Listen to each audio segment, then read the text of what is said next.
বিসমিল্লাহির রহমানির রহিম। আসসালামু আলাইকুম ওয়া রাহমাতুল্লাহি ওয়া বারাকাতুহু।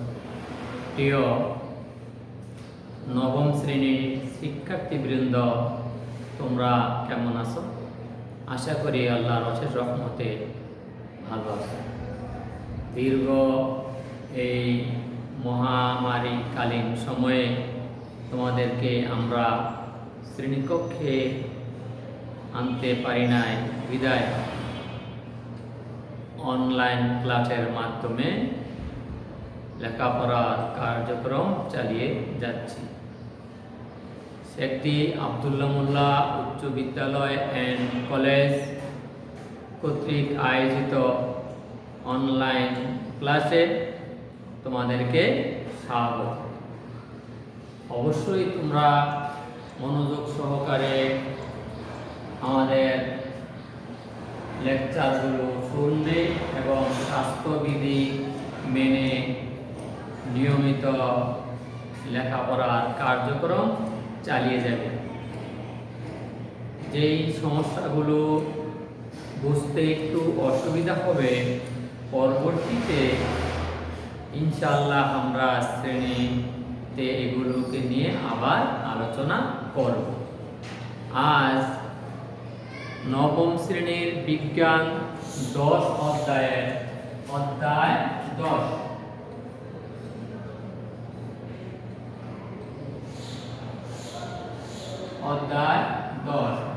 অধ্যায়ে বল, জড়তা, স্পর্শক, অভিকর্ষ ত্বরণ, মাধ্যাকর্ষণ বল, টান, ধাক্কা, নিউটনের সূত্র এই সম্পর্কিত একটু আলোচনা করব। তোমরা মনোযোগ সহকারে শুনতে চেষ্টা করবে, আশা করি অবশ্যই উপকৃত হবে। তাহলে আমরা প্রথমে চলে আসি জড়তা। জড়তা কি? জড়তা কি একটা উদাহরণ দিলে বুঝে যাব। আমাদের একজন ছাত্র ক্লাসে খুব চটপটে, সে নড়াচড়া করে, আরেকজন একবার স্থির হয়ে বসে আছে। তখন আমরা বলি না, এই তোমার কি হয়েছে, তোমার তো জড়তা কাটে নাই। আর যে নড়াচড়া করে তার জড়তা কেটে গেছে, অর্থাৎ সে চঞ্চল, পরিবেশের উদ্দীপনায় সাড়া দেয়, তার জড়তা কেটে গেছে। আর যার যে চুপচাপ আছে, পরিবেশের কোনো উদ্দীপনা সাড়া দেয় না, স্থির অবস্থায় আছে, তো তাকে বলি কি, তার জড়তা কেটে নাই। তুমি কি অবস্থায় আছো, আমরা তাকে বুঝাতে চেষ্টা করি যে তুমি একটু চঞ্চল হও, একটু নড়াচড়া করো, লেখাপড়া করো, মনোযোগী হও। জড়তা কোনো বস্তু যে অবস্থায় আছে ঠিক সে অবস্থায় থাকার ইচ্ছা বা প্রবণতাকে বলা হবে জড়তা। আশা করি বুঝতে পারতেছ। অর্থাৎ এই একটা বস্তু, মনে করো এই আমার পেন, সেইভাবে সোজা রয়েছে। সে যদি বলে আমি চিরদিন এভাবেই থাকবো, নড়াচড়া করবো না, তাহলে কোনো বস্তু চিরকাল যে অবস্থায় আসে সে অবস্থায় থাকার ইচ্ছা বা প্রবণতাকে বলা হবে জড়তা। এখন জড়তা আমরা দুই ভাগে ভাগ করতে পারি। জড়তাকে দুই ভাগে, গতি জড়তা, আরেকটা হলো স্থিতি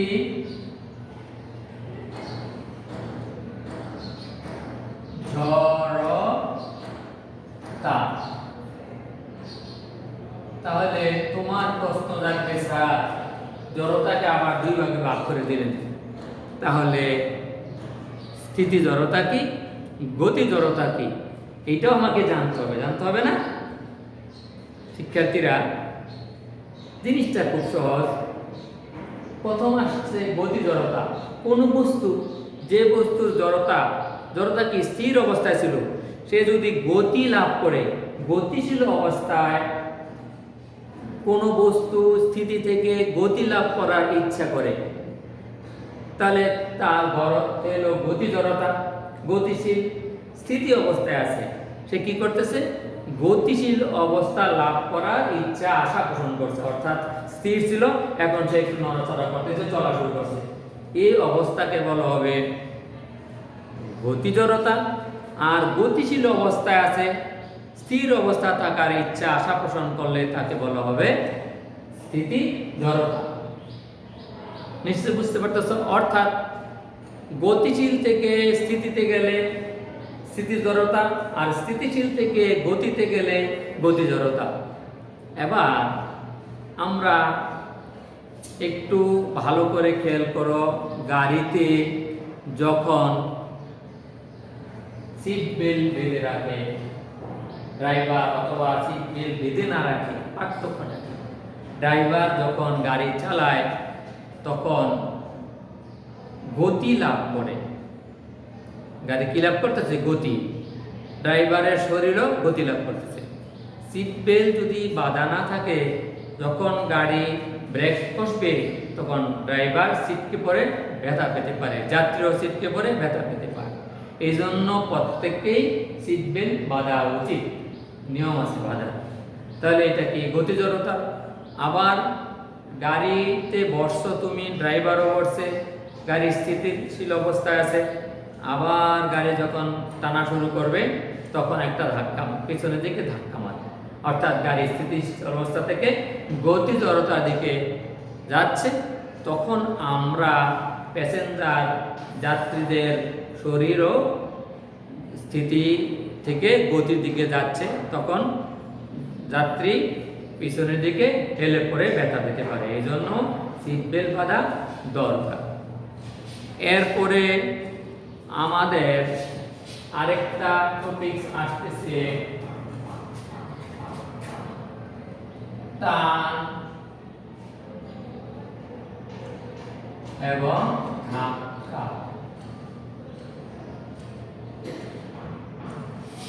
টান টান হলো পুল ইংলিশে, আর ধাক্কা ইংরেজিতে হলো পুশ। কোনো অফিস, দোকানে, ডিপার্টমেন্টাল স্টোরে, অফিসের গেটে লেখা থাকে টান অ্যান্ড পুল।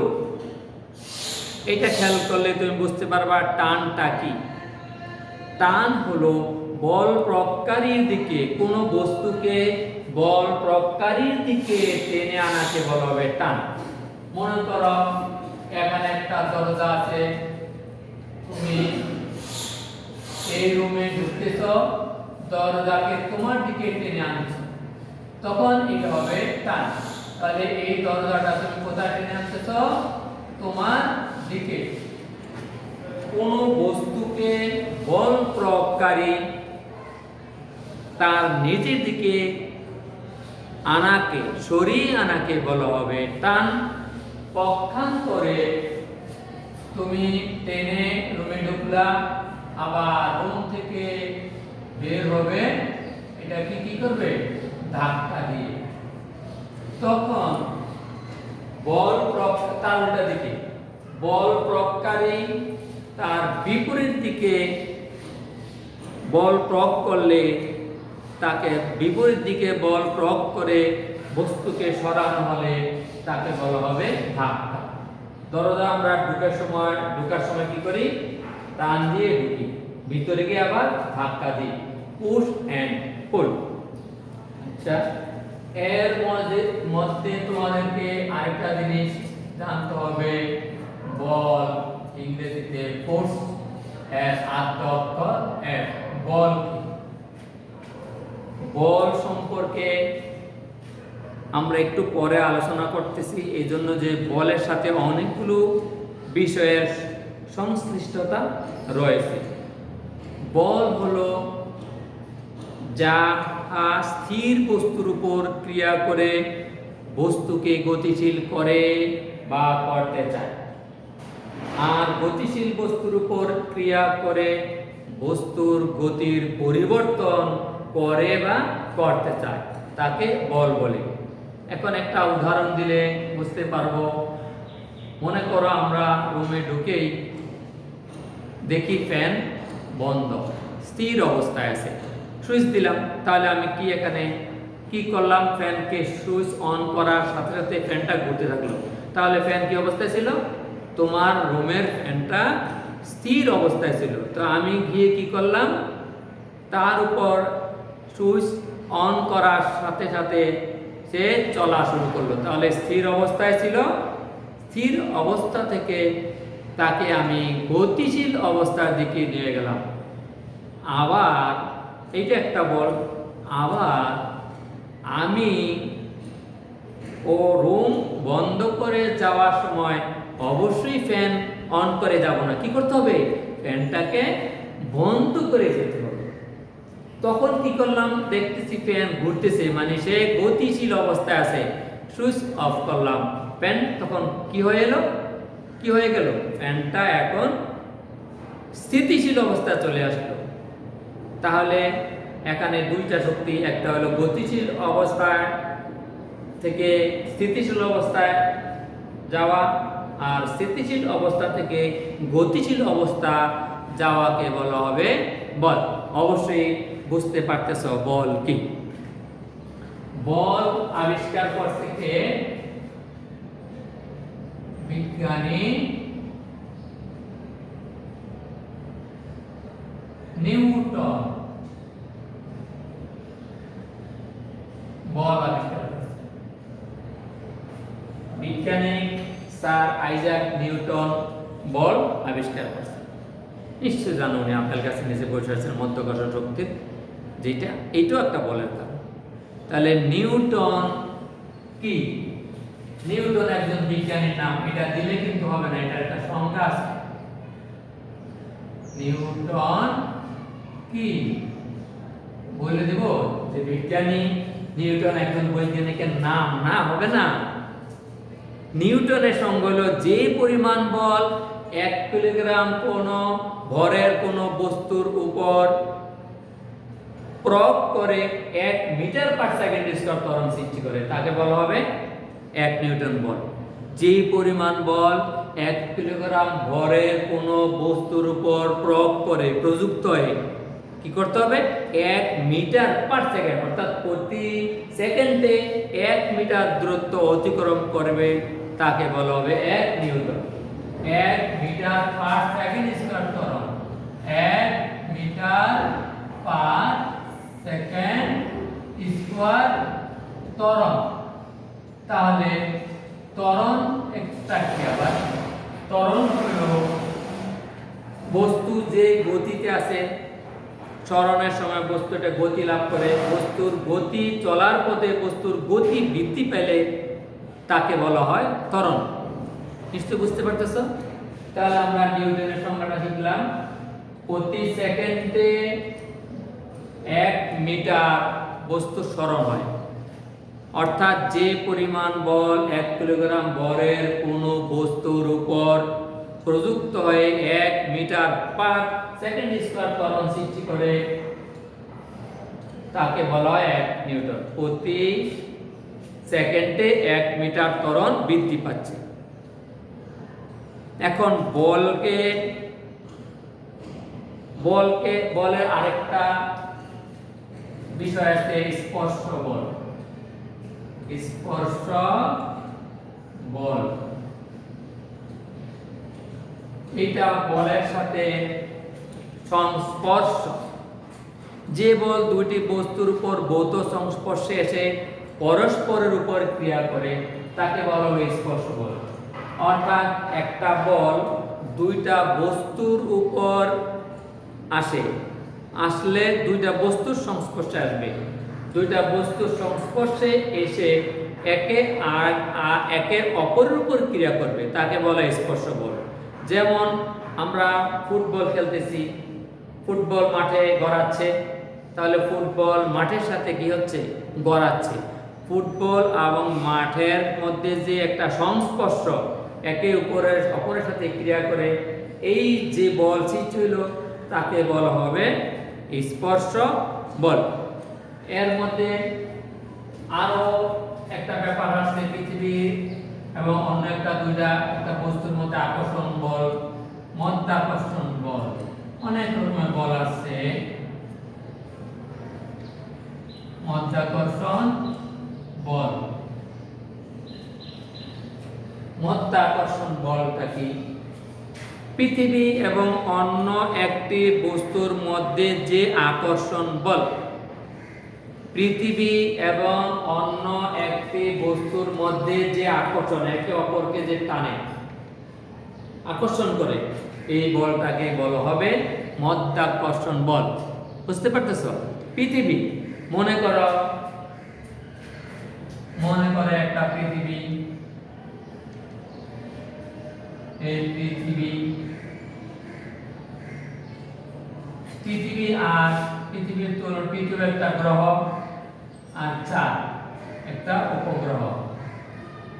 তাহলে পৃথিবী চাঁদকে তার নিজের দিকে টানতেছে, আর চাঁদ ও চেষ্টা করতেছে কোন বস্তুকে তার নিজের দিকে টানা।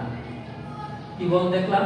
পৃথিবী এবং চাঁদ কোন একটা বস্তু, দুইটা বস্তুর মধ্যে, পৃথিবী এবং দুইটা বস্তুর মধ্যে পরস্পরের মধ্যে যে ক্রিয়া, আকর্ষণ, এটাকে বলা হবে মাধ্যাকর্ষণ বল। তাহলে পৃথিবী চাঁদকে টানে, চাঁদ পৃথিবীকে টানে, পৃথিবী এবং তোমাকে পৃথিবী টানে, পৃথিবী আমাকেও টানে, প্রত্যেকটি বস্তু কণাকে টানে। আর কোন বস্তুকে পৃথিবী যে বল দ্বারা তার কেন্দ্রের দিকে টানে তাকে বলা হয় অভিকর্ষ ত্বরণ। অভিকর্ষ ত্বরণ দ্বারা, মনে করো একটা ক্রিকেট বলকে মাঠের বাইরে যখন ক্রিকেটার ছুঁড়ে মারে, ব্যাটিং করার পরে দেখো মাঠের বাইরে ছক্কা বলে আমরা ধ্বনি, জয় ধ্বনি দিতে থাকি। তখন সে যে স্পিডে, তাকে গতিতে দেওয়ার পরে এক পর্যায়ে বলটা, ক্রিকেট বলটা কি হয়, মাঠের নিচে নেমে আসে, বাইরে যায়, ভিতরে বাউন্ডারির বাইরে গেলে ছক্কা হয়ে নিচে নেমে আসে। তখন গতি শেষ হয়ে যায়। আসলে পৃথিবী তার কেন্দ্রের দিকে টেনে নিয়ে আসে, তখন তার শেষ বেগ 0 হয়ে যায়, এই জন্য কেন্দ্রের দিকে চলে যায়। তাহলে পৃথিবী এবং আরেকটা বস্তু, পৃথিবী যে কোনো একটা বস্তুর মধ্যে আকর্ষণ বলকে বলা হয় মাধ্যাকর্ষণ বল। আমরা একটু আগে বলে আসছিলাম নিউটন সম্পর্কে। বৈজ্ঞানিক নিউটন এই বলের উপর 3টা সূত্র দিয়েছে। বলের উপর কয়টা সূত্র দিয়েছেন? 3টা সূত্র। বৈজ্ঞানিক নিউটন বলের উপর 3টা সূত্র দিয়েছেন।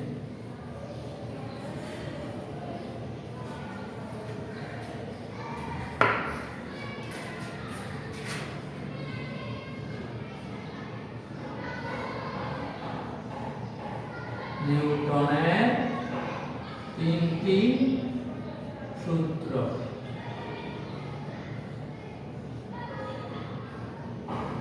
নিউটনের 3টি সূত্র, খুব সুন্দর সূত্র। প্রথম সূত্র হইল কি, কোন বস্তুর উপর বাহ্যিক বল প্রয়োগ করলে বস্তুটা কি হয়,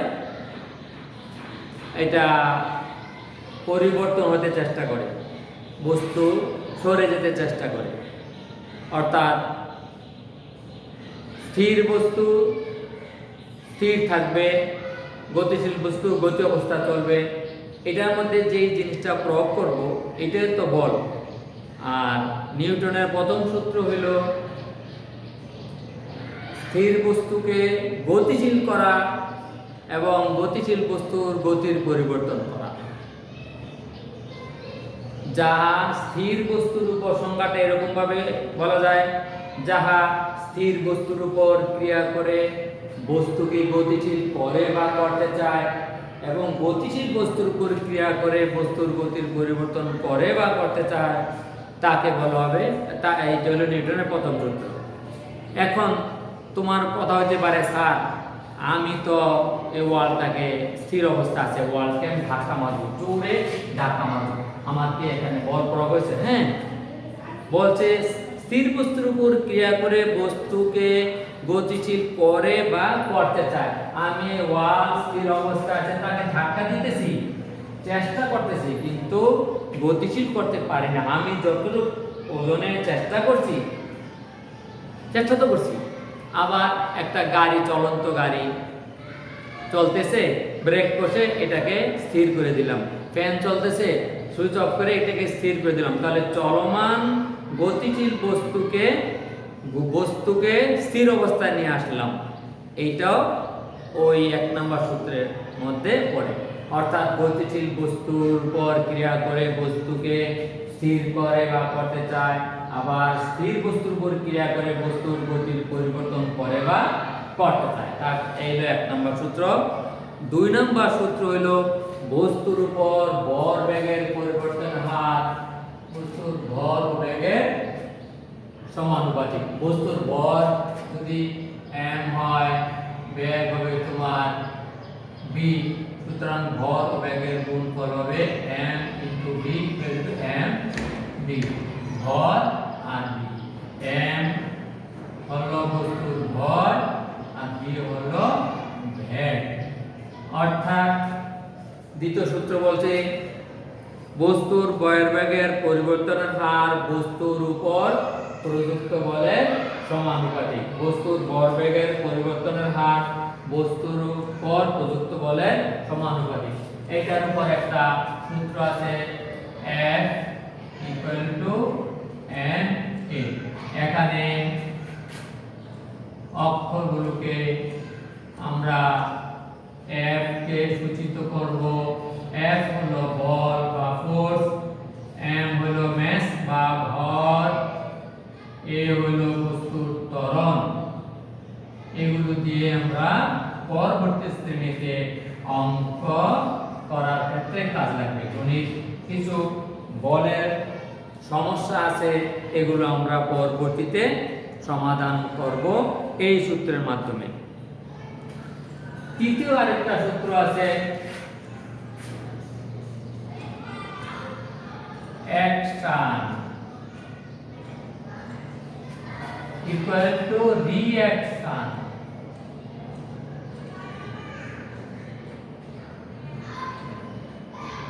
রিঅ্যাকশন সহজ, একটা উদাহরণ দিলে বুঝবা। আমরা মাঝে মাঝে এরকম হয় না, ছাত্ররা ক্লাসে বসছে, একে আরেকজনকে ধাক্কাধাক্কি শুরু করছে, বিচার আসে, স্যার ও আমাকে মারছে, তুমি কি করছো? স্যার আমি ওকে একটা কিল দিছি। স্যার ও আমাকে থাপ্পড় দিছে, তুমি কি করছো? আমি একটা থাপ্পড় দিছি। তাহলে তো বিচার সমান করে ফেললাম, বিচার তো হলো না, তুমি বিচার অপেক্ষা থাকতে হবে। এটি হলো কি অ্যাকশন = রিঅ্যাকশন। অর্থাৎ প্রত্যেক ক্রিয়ারই একটা সমান ও বিপরীত প্রতিক্রিয়া আছে, যাকে বলা হবে অ্যাকশন = রিঅ্যাকশন। প্রত্যেক ক্রিয়ারই একটা সমান ও বিপরীত প্রতিক্রিয়া আছে। শিক্ষার্থী বন্ধুরা, তোমরা আশা করি অবশ্যই বুঝতে পারতেছো। আমি যেই অধ্যায়টা আমাদের নির্দিষ্ট করে দেওয়া আছে, এই নির্দিষ্ট বিষয়গুলোকে নিয়ে একটু সংক্ষিপ্ত আলোচনা করলাম। আমরা অবশ্যই পরবর্তীতে আরো ভালো করে ক্লাস করার চেষ্টা করব। সবাই মনোযোগ সহকারে আমাদের এই পাঠগুলো অধ্যয়ন করবে এবং বাড়িতে স্বাস্থ্যবিধি মেনে লেখাপড়া চালিয়ে যাবে। আর সরকার যে নির্ধারিত কিছু অ্যাসাইনমেন্ট দিছে ওগুলো করবে। এই অ্যাসাইনমেন্টের অংশ বিশেষ আমাদের এই চ্যাপ্টারগুলো। আমরা আশা করি তোমরা ভালোভাবে লেখাপড়া করবে এবং সুস্থ থাকবে। এই চ্যাপ্টারের উপর বাড়ির কাজ আমি তোমাদেরকে কিছু দিয়ে দিচ্ছি, এগুলো একটু ভালো করে উঠিয়ে নাও। পরবর্তী ক্লাসে আমাদের জন্য খুব কাজে আসবে।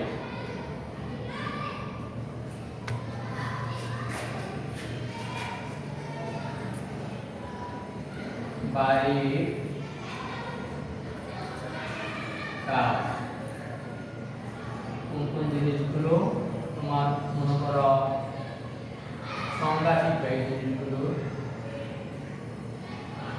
সংজ্ঞা লিখবে, সংজ্ঞা লিখবে। বল, জড়তা,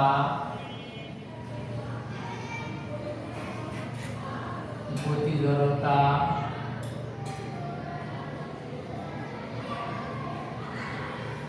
স্থিতি জড়তা,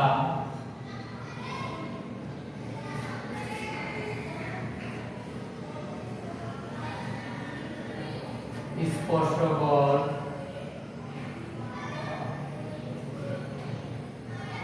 মাধ্যাকর্ষণ বল,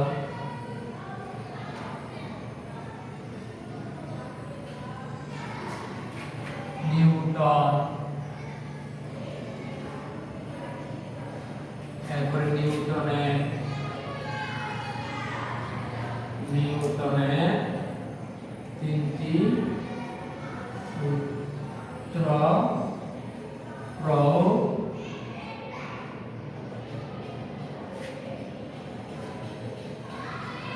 F equal to ma প্রতিস্থাপন।